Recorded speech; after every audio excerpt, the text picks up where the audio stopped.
Sababaha hurdo yarida waa badan yihiin. Inaad hesho hurdo wanaagsan waa inaad ka takhalustaa walwalka, xanaaqa iyo oraahda kicinaya maskaxda inta aad dul saaran tahay sariirta. Ha u ogolaan shaydaanku inuu cajal kuu shido oo ku soo xasuusiyo waayo hore.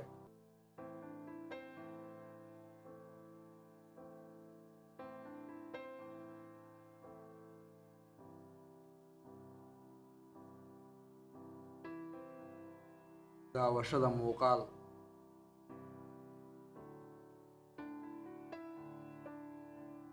Daawasho TV lightka oo ku dansan wuxuu ka qayb qaataa inaad hurdo wacan hesho. Muuqaalada aan ku leeyahay daawo maahan musalsalada ama TV series, waayo waxay kontroolayaan xaaladda aad ku sugan tahay oo haddaba maskaxda ayaa ka dareen qaadanaysa ficilada iyo oraahda ka dhex soconaya muufiga.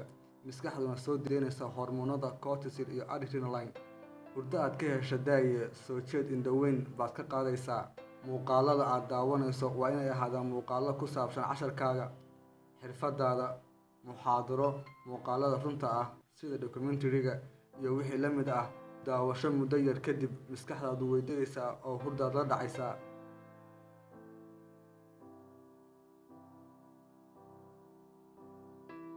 Ku qubayska biyo kulul.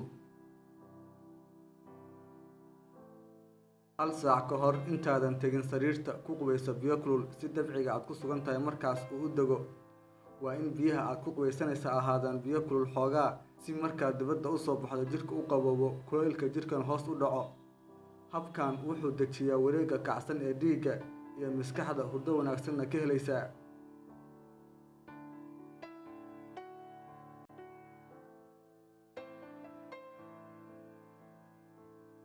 Almiito.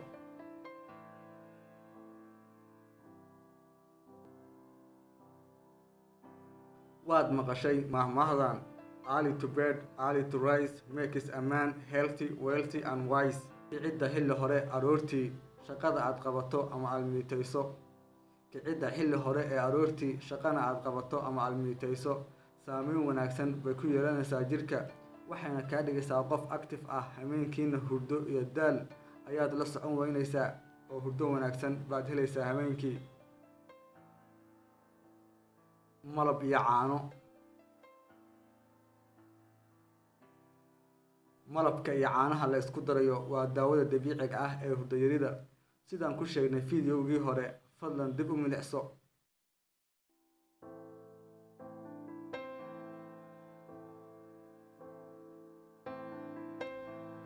Shaaha iyo kafeega.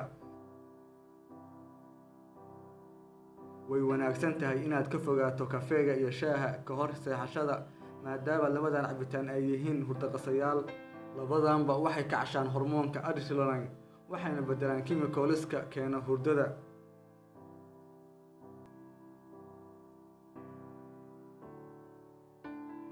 Mooska.